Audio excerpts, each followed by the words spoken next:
The situation remains tense in the eastern Ukrainian city of Donetsk. Anti-government protesters say they're expecting an attack on their headquarters over the next 48 hours. Their forces reinforced their positions near a military unit that is set to contain weapons. In the meantime, the Ukrainian government closed airspace over Donetsk. Roza Kazan has the latest. It was another volatile day here in Donetsk. On Tuesday morning, we heard reports that the Donetsk International Airport was closed.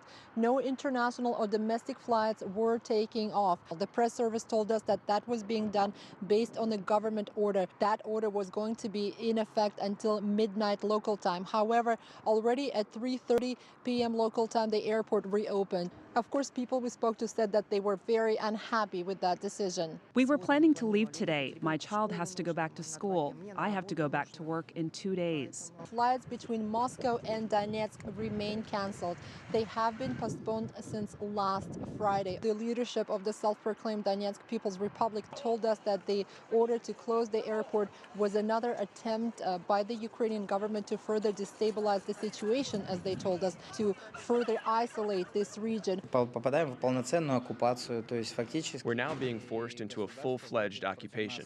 Basically, the state of Ukraine is sending troops against us, closing off the region, restricting all movements, basically imposing a state of emergency without announcing a state of emergency. There were also reports that the so-called self-defense forces took over a military unit here in Donetsk. Now, we've spoken to the press service and they've told us that that was in response to some rumors that they heard that the National Guard Ukrainian forces were trying to take over that military unit. It is said to contain weapons. On Friday, the Donetsk People's Republic announced that it was taking control over all law enforcement bodies, including that military unit. And they said that they wanted to make sure that the unit remains under their control. They were not removing any weapons from that unit for now, but they said they wanted to be able to have access to those weapons if they needed to. So it seems that this conflict is moving closer and closer to potential violent and military solution.